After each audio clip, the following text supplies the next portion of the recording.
Should you start a sole proprietorship today or a corporation? A lot of aspiring business owners tend to be a bit confused and indecisive about what business model would work better for them. And sometimes this becomes a big barrier when they are trying to start their business. So in this video, I want to talk about the pros and cons of starting a sole proprietorship. And even if you already have a sole proprietorship, what you can do to transition to an LLC if you want to. By the way, my name is Stanley DK. I'm a digital marketer and tax consultant. So let's jump right into this. Now, what are the pros of sole proprietorship? Number one, ease of setup.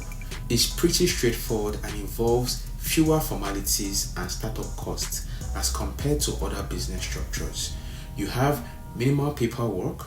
You do not need any formal structure, so no need to draft any article of incorporation or create any corporate document. Sounds good, right? Hey there, future business owner. Dreaming of starting your own company in Canada or bogged down by the paperwork? I've got the perfect solution for you. It's called Older. In just 10 minutes, you can register and incorporate your business hassle-free. Paperwork, corporation documents, annual filings, bank appointment setup, all done for you. Plus, you get access to exclusive discounts on essential services and software to help your business trail. You can get access to it down below.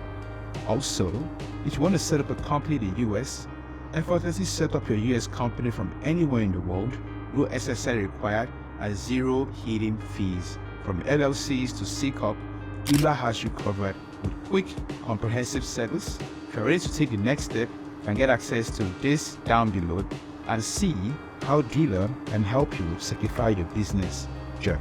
So, without further ado, let's get back into the video. Thank you. Number two, full control. You have immediate authority and full control of this business. All the decisions are made by you, and you don't need to consult with any board of directors or shareholders.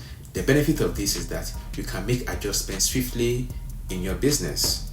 Number three, easy to shut down. If you decide to close your business, the process is so much simpler for a sole proprietorship than for a corporation or any other business type.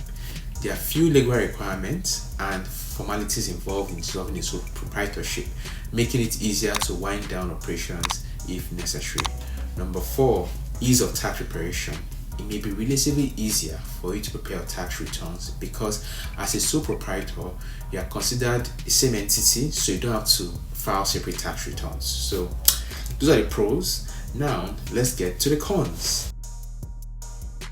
Con number one.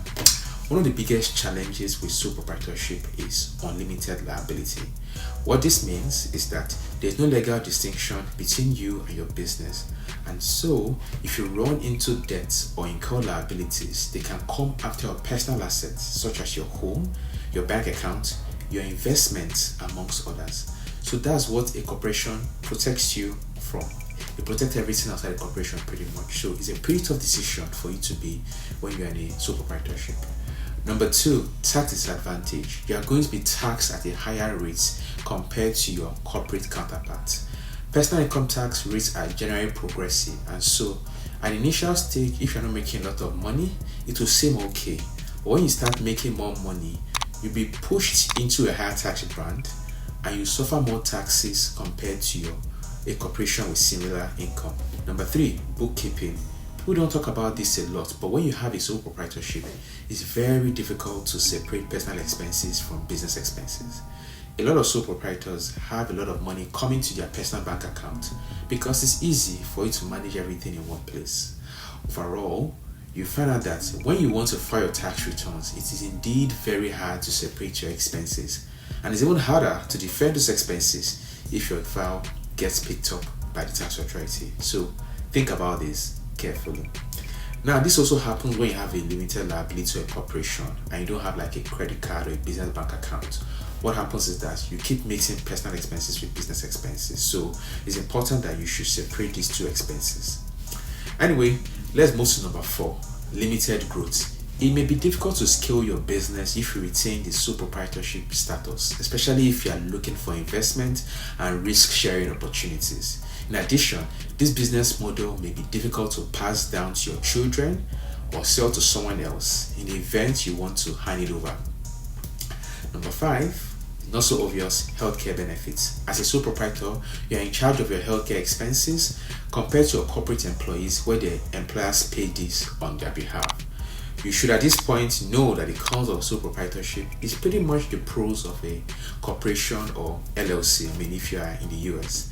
Now, if you're in Canada and run a sole proprietorship and have acquired assets and you want to transition to corporation, you have to file a Section 85 rollover of your assets with the CRA, that is the Canada Revenue Agency, because that transfer will be deemed as a disposal at fair market value, which means it has tax implications.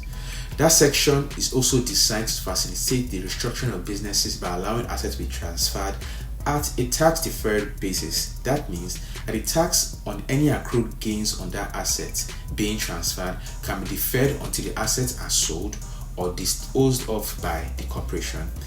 The rollover is not automatic and requires careful planning and compliance with specific requirements.